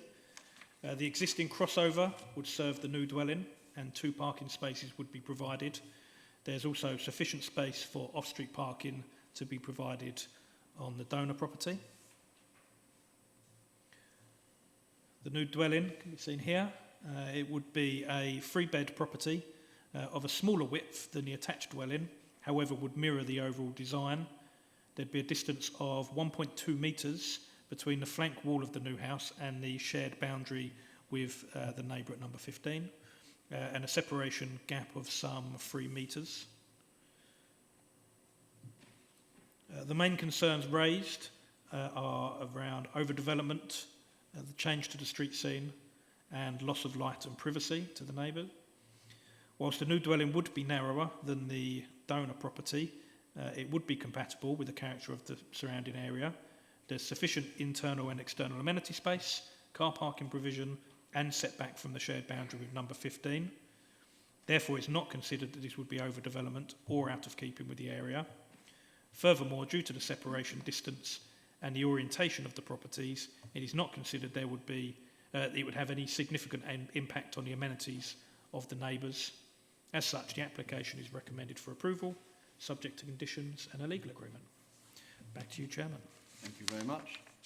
And members should note the revised plan that shows correctly the application site. We have one speaker on Zoom, and that is Jackie Pepper, the applicant's agent. Hello, my name's Jackie Pepper. I was the applicant's agent when the application was submitted. I've since retired due to the length of time it's taken to get to committee, so I'm now speaking in a non-professional capacity. I just wanted to say it's interesting when you look at the one that you've just approved, that this one will have much larger amenity space and on-site parking, and we have shown the 45-degree window angle lines for you just to show that we have adhered to all your policies and made good use of a piece of underused urban land. Thank you very much. Thank you very much. That was very short and to the point. It's not entirely down to us that people in the time that the applications are put in have retired before we can hear the application. But as I say, that's not entirely our fault. Right, members, the recommendation is to grant permission. Who would like to start? Councillor Macready. Thank you, Chairman. In one of the earlier diagrams, I seem to recall that there were some trees. Are they still there, or are they just diagrammatic, or is there any damage to any trees in the vicinity? I wasn't aware of any trees actually where the garage is, so no, I think... it was just like, there was some green... Right. Mr Courtney, can you help us here with the trees? I understand, I personally haven't been on the site, but looking at the photographs, there does appear to be a number of trees to the rear of the site. I think that's what you're referring to as being shown on the plans. I've got no reason to believe that these have come down or been removed. They're not protected trees, so again, it goes back to this point we had earlier, that people can remove them. But yeah, I've got no evidence to show they have been removed. I'd have a quick look whether, sorry, I can't recall off the top of my head whether we've suggested a condition. Sometimes, obviously, we do suggest conditions about landscaping and tree retention. Yeah, thank you. So we have got a condition suggested on here. Sorry, it's not easy working from one screen on this. Yeah, so we do have a suggested condition about hard and soft landscaping. So again, as part of that, we would seek to retain existing landscaping where possible and obviously supplement this with additional. Right, thank you very much. Other members? Yes, Councillor Stalker. Thank you, Chairman. I agree with the officers. I think it's a proportionate and sensible scheme. It changes the landscape, the streetscape, but it doesn't change it in any detrimental way, and I will be supporting it. Thank you. Other councillors? Councillor Phillip. If Mr Courtney could just put up the view of the back of the house, just looking at the objection around the imposing rear dormer, and we flicked through that fairly quickly. I'd just like to have another little look at it, if I might.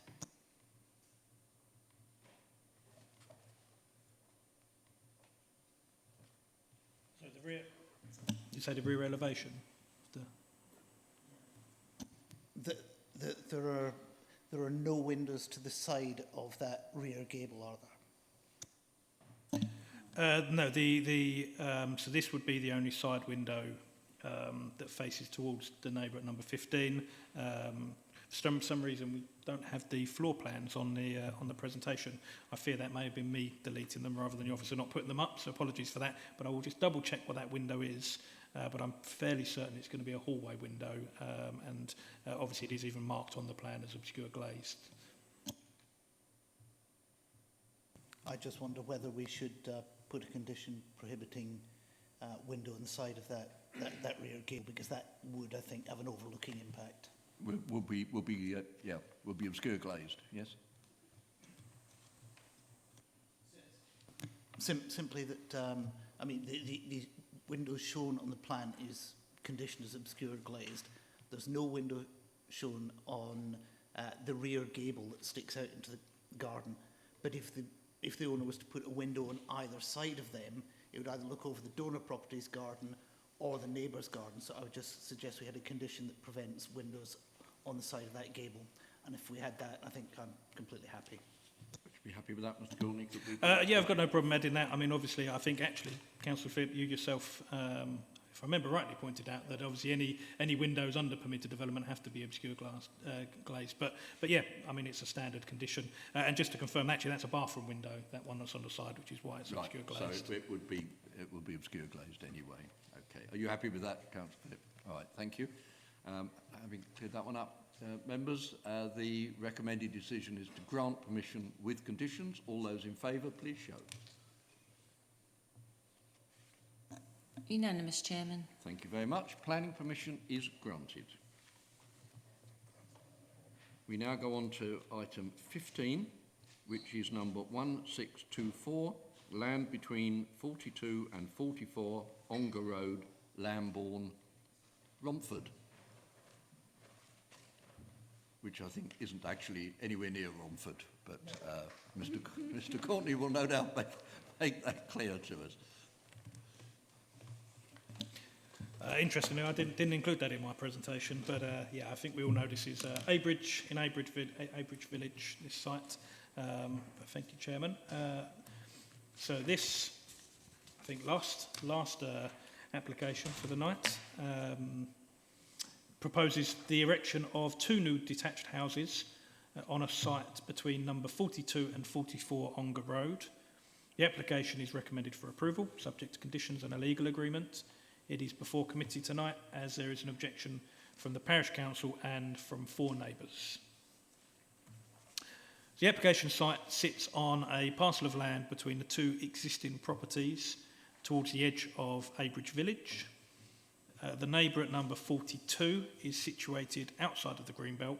However, this site and number 44 and the area beyond are all within the Greenbelt. The site is largely an open, undeveloped parcel of land directly opposite the village hall. While situated within the Greenbelt, there is little doubt that this site would be deemed as being within the settlement boundary or the village of Abridge. The existing site contains what appear to be some small storage buildings, along with an area of hard standing to the front, which is served by an existing access point. The proposed development would provide 2 detached dwellings of a similar scale to number 42 that would be angled to follow the existing pattern of development along this part of Ongar Road. Each property would benefit from off-street parking to the front and an excess of 400 square metres of amenity space to the rear. The houses would both be 4-bed properties of a fair size. The dwellings would be fairly traditional in design. I'm not too certain why we have 2 very similar elevation plans, but there's another plan of the elevations. The height of the dwellings would be below that of number 44, but above that of number 42, so as to follow the existing roof line along this road. So here's what I think is, I must admit, I'm going to say now, is excellent CGI, because in my mind you wouldn't even know that these houses weren't there. It's probably the best I've ever seen. So whilst situated within the Greenbelt, it is clear that the new dwellings would be within the village of Abridge, and these would comply with the council's definition of infill development, since they would infill the existing continuous built frontage, as can be seen here. And we've got another view here. So the main concerns of the parish council are overdevelopment, it being out of keeping with the area, and it setting a precedent for infilling within the Greenbelt. This CGI clearly shows that the proposal would appear as a wholly appropriate development on this site and would not be out of character with the area.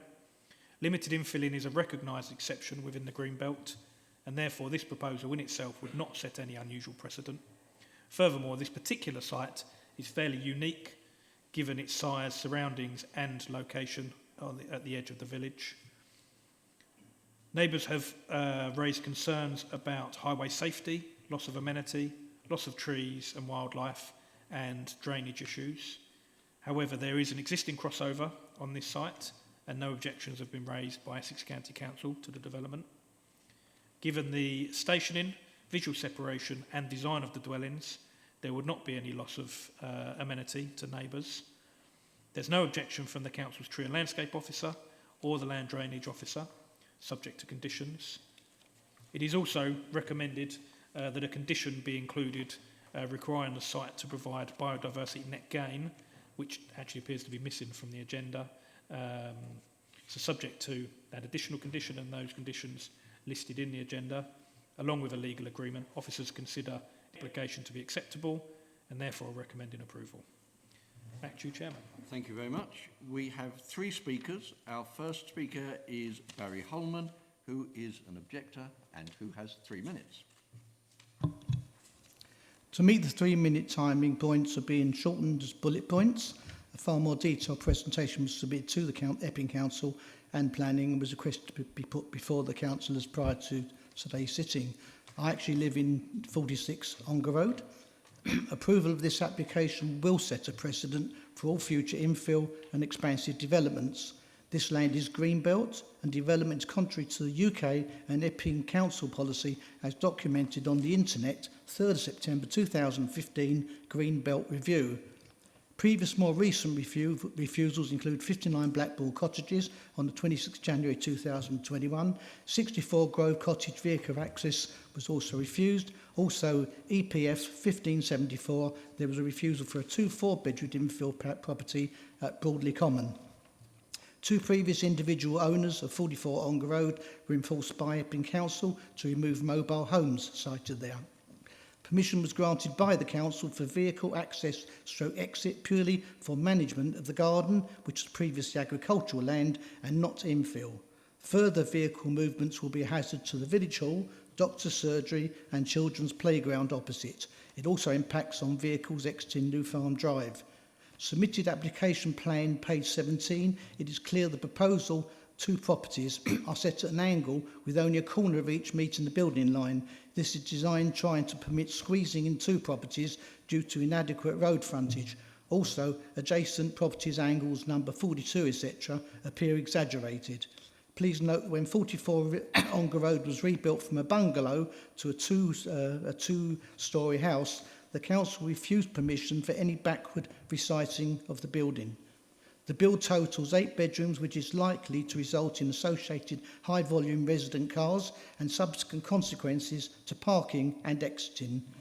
Previous build on site was a garage and personal associated residential annex and therefore does not create any precedent for this application. The new build's impact on light on 42 and 44 Ongar Road and also impacts on water drainage and general wildlife. 44 Ongar Road already has existing drainage issues outside its own gates. Removal of hedgerow in the proposal is contrary to local policy and the large conifer tree is in good health and not essential to remove. There is no pavement along this side of the very busy road and further potential pedestrian crossing is not advisable. These new properties are likely to sell at 1.2 million plus and given that level will not meet current housing demands for social housing or indeed housing younger generation having regard to affordability. The submission document are excessive in quantity, appear standardised, but only present a third-party view paid for by the applicant and therefore not impartial in content. Given the aforementioned issues, it is inconceivable as to why the planning officer wishes to support this application. Thank you very much. Thank you. Our next speaker is Councillor Peter Martin from Lambourne Parish Council. Thank you, Chair. Thank you, Chair, Councillors. I'm Councillor Peter Martin, representing Lambourne Parish Council, so I'm speaking on their behalf. My garden also backs onto this development. The council objected to this proposal unanimously to the application, and we offered no way forward. The basis of the objection was, 1, overdevelopment. The site is too small for 2 4-bedroom properties that will need car parking. If you look at the plans, the back wall of the properties are aligned with an outhouse. They're not aligned with the main body of the house. Also, the front of the property is just over 20 metres wide. So I won't say what I was going to say there. Also, there's a relocation required for the boundary of 44 to actually squeeze these houses in, and they're set back from the road. So that's a big concern for the council. Number 2, basically not in keeping with the street scene. And number 3, the council feels that the development would set a precedent for building on greenbelt land that could open up opportunities for more unwelcome developments. A lot of the local residents, as we've heard, have objected to this. And finally, we fail to understand how the planning officer could support such a proposal, as the application seems to contradict UK and Epping planning policy. We urge you all in this room to object to this proposal and offer no way forward. Thank you very much. Thank you. If you could turn your microphone off, please. Our next speaker is Jenny Thompson on Zoom, who is the applicant's agent.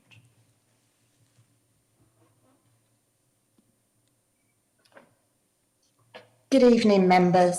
Can I just check that you can hear me okay? We can see you and hear you. Fantastic. Right. Thank you for the opportunity to speak. The site was a former poultry farm and now forms part of the curtilage of 44 Ongar Road. The site's unique characteristics make it suitable for infill development under both local and national policy, as indicated by officers. The site is a small gap in an otherwise continuous ribbon of development. The site has development on 4 sides, with the village hall opposite, 2-storey houses at number 42 and 44 either side, and single-storey outbuildings to the rear. And the site lies, as indicated by officers, immediately adjacent to the settlement boundary edge. The location of the site is also good because the site has an existing access and large hard surface parking area, but there's also a bus stop opposite the site and a public footpath on the same opposite side of the road, ensuring that amenities are within easy walking distance. For these reasons, this site has come forward today. Prior to putting pen to paper on any scheme design, meticulous consideration was given to what type of proposal would be suitable on the site. An example of this being that we measured all the adjoining plot widths, depths, heights, garden sizes, front driveways, and importantly, the spaces between each dwelling in the adjoining run of properties. We also considered the plot orientation and the existing staggered building line. These findings set the parameters for the proposed scheme, which resulted in 2 detached dwellings being proposed, because they would be consistent with the existing street scene in terms of building heights, plot widths, and gaps between dwellings. For transparency, these measurements were set out in a comparison chart on drawing number TCT 101, which formed part of the application. You will also note that the plot densities proposed for each of the new homes is significantly less than the density found in the adjoining run of properties. Particular emphasis in our application has been given to the gaps between new dwellings and the immediately adjoining dwellings at number 44 and 42. These gaps of over 4 metres are recognised in your officer's report, and they're double the size of the gaps typically allowed for in the adjoining run of properties between 38 and 42. This has been done deliberately to ensure the scheme was more generously spaced apart than the immediate surroundings, so it's clear the plot is not overdeveloped and that the relationship to neighbouring amenities can be acceptable. This relationship is more clearly shown on drawings 102 and 105. Careful consideration was then given to the external design of the properties, a handed pair with Tudor-style features, brick and render materials to reflect local character. Members, these homes would help meet a need for family housing in the village of Abridge, where the new local plan fails to make any provision. I hope that you can see the level of character assessment that has gone into this application is considerable, and we feel well thought out. I hope you will consider and support your officer's recommendation for approval, and thank you for your time. Thank you very much. We seem to be pursuing chickens all around the district tonight, so I had no idea that this was previously a chicken raising establishment. Mr. Courtney, perhaps you could put us up the block plan, the plan of the area, which might be useful, and then I'm going to ask you just to make one question, or just to answer one question about green belt policy.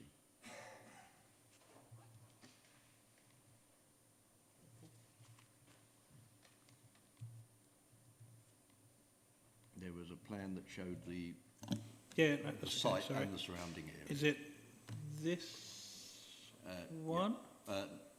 No, there was a previous one that had it without the... oh, this one? That one. Yes. That one, yep. Which showed the location. I'm not sure if that's useful to members, or if you'd rather see the one with the houses superimposed, which may be useful. Anyway, let us start. Councillor Whitehouse. Your microphone's on. Thank you. Thanks, Chairman. Yes, I've got some sympathy with people's concern about infill development, but fundamentally that's a result of the government loosening the rules on green belt, and it has opened up opportunities for green belt development which weren't there before. And I don't think there's any argument that this is an infill site, given it's surrounded on all four sides. I've had arguments before when they haven't been surrounded on all four sides, when the field's much bigger, but this does seem different. I did have a bit of a concern at the sheer size of the houses and the way they sort of squat quite heavily on the site, which is why, if you could show the plan which superimposes them, I just wanted to be a bit more clearer about the relationship with the neighbouring properties and the concerns people have about overlooking and so forth. It'd just be... Do you want the site plan with the houses? I think the site plan's more useful, because that shows a bird's eye view that no one in reality is actually going to see, are they? Yeah, that's the one that's useful.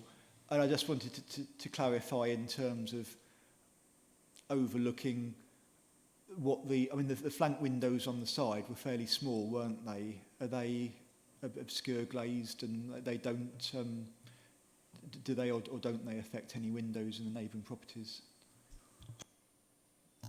Yes, I'm just going to flick down slightly, just to the floor plans. You can see here that the first floor plans, the first floor windows would all be either bathrooms, or there's a small hallway window here.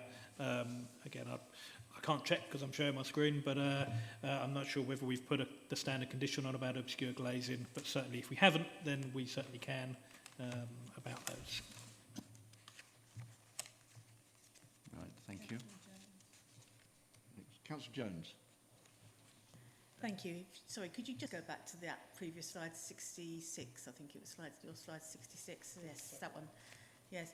I wasn't actually going to speak on this one, but I do, having listened both to the objector and the applicant's representative, I am concerned actually that these are very, very crammed in. Yes, it's definitely, we can't say it's not an infill, it is an infill, but certainly driving along that road, you do get a feeling of very open space, especially on the right-hand side as you're going from Abridge to Parsiford Bridge. I think just because it is an infill site doesn't therefore mean cram as much as possible onto the site. Certainly from the point of view of people in number 42 and number 44, they are going to have two-storey walls sort of along a substantial part of their boundaries. And I do actually think this is just one step too far. I would like to hear from the planning officer is if that could be grounds for refusal. I can see that it is a very well-balanced argument, and I appreciate officers have come down on the side of recommending granting. But I think, on a personal note, that they are very large properties, and I think they're crammed in, and I think it will ruin the very open spaciousness of that particular stretch of road. Thank you. Well, I mean, of course, scale and impact on the street scene and the character of the area is, of course, can be a reason for refusal if that is how members feel. It's a fairly standard reason that we would have on developments. And the policy on green belt now would allow this infill? Oh, absolutely. I think most members here well, certainly some of the members here have kind of agree that I think it'd be very difficult for there to be an argument that this doesn't comply with infilling, particularly with our definition within our new local plan, which this does certainly meet that definition. So we would struggle, I think, to argue that on appeal. Okay, Councillor Jones. Thank you. If I could just come back on that. I'm just going to reiterate the point I was trying to make and perhaps didn't make very well. I agree that it is infilling. My concern is that it's infilling with it too much. I don't think just because it is infilling means that they should be cramming as much on. I appreciate it is infilling. There's no way we could argue it isn't. But I do feel that they've actually put too much on this plot. Okay. Councillor Hadley. Just a small point. Not only was this a poultry farm in the past, it was a Woodchurch Cars used car dealer, according to my Google Earth here. Cars? Car dealer, yes. Everybody remembers it. But I think houses there are preferable to a used car dealer. I certainly don't remember anything else on the side, but yeah, Councillor McIver. Thank you, Chairman. I do sympathise with Councillor Jones's point, and probably because of where I live and where Councillor Jones lives, I drive from another direction and I see it from the other way, whereby my left and right is different to Councillor Jones. And one thing I notice on my drive through Abridge, which I do quite often, is certainly as that road goes along towards the Blue Boar, there are some larger properties, some of which are behind gates as well, that pull onto that road, and some of them on quite a dangerous bend as well. So the point about the road safety, I think it's a bit late now for that to become a major material concern for this part of Abridge, and it's probably the best part of Abridge because it's opposite Abridge's best asset, which I don't think is the Blue Boar, although I do love it. It's, of course, the facility that's opposite these proposed properties. The footprint of the properties, which that slide shows, to me, if you look at the size of the other properties, I know some of them are single story, it seems to be logical. I do think that they are large properties, but then, you know, we're often told as councillors that we want more family properties, and we get told all the time that, you know, our local plan doesn't have enough large family properties. I can think of many other examples of where we're told they're too small, we need more of this, more of that. So here we have two properties that we're told that we want and there's demand for. And I do believe that there has been an attempt to keep this very much within the street scene. I noticed the Tudor aspects to it, which matches lots of the properties as you go more down the road, and indeed on the other side of the road where you've got some larger properties that are of that theme. And I just find it, I do really understand the points that have been made about it being large, and had the officers made a point of mentioning that in their report, but it hasn't, and I'm quite mindful to support the officers on this particular application, simply because I think it does meet the demand for properties that we see demand for in this particular part of our district. It is in keeping with the street scene, and it also, the footprints of the property to me don't make them any larger than any of their neighbouring properties. If we was to look at those pink shaded parts of the plan up there and this to be one significantly large property, then I would be all in favour of supporting refusal, because it would to me be very excessive and out of keeping with the street scene. And we've seen some examples of that in places like Faden Boys, and I've sat on this committee thinking, you know, this is just so inappropriate. But because these are two detached family-sized properties in an area where is demand for family properties, officers have supported approval. There are already lots of other vehicular movements on and off of that road. There is accessible infrastructure. It's opposite one of the best assets in terms of infrastructure for this particular parish. I'm finding it difficult to find a real material reason to support anything other than approval. Thank you very much. There's, of course, it's just a great shame that the district councillor for Abridge can't be with us tonight. There is, of course, a whole range of buildings in there, including a block of flats, which is on the corner of the road that runs up to what used to be the old farmland at the top. So there is a wide range of different properties along that part of the road. Could we have the 3D picture back again, do you think, just as a matter of interest? Other councillors, can we have anyone else's view? Councillor Bedford? Yeah, I just wondered if Mr Courtney could enlighten us. I like the CGI pictures. My only concern is, and it's been raised by Abridge as well as the resident next door, is about the drainage issue.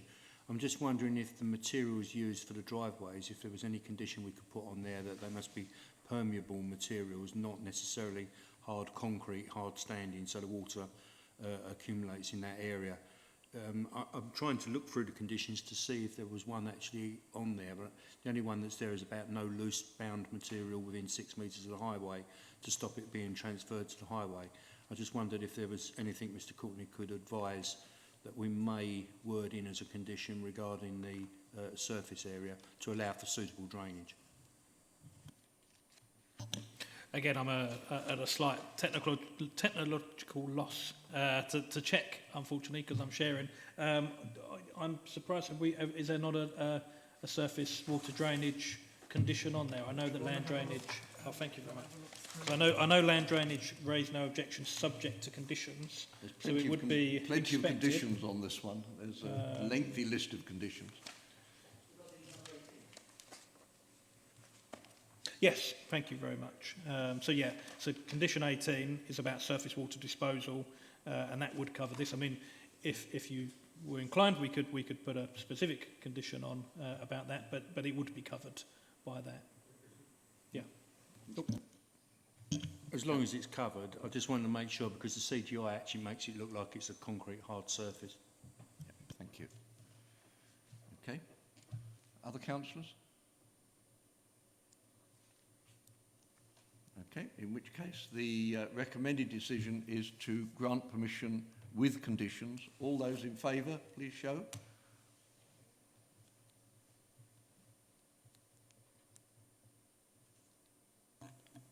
Chairman. Against? 2, Chairman. And abstentions? 1, Chairman. In which case planning permission is granted.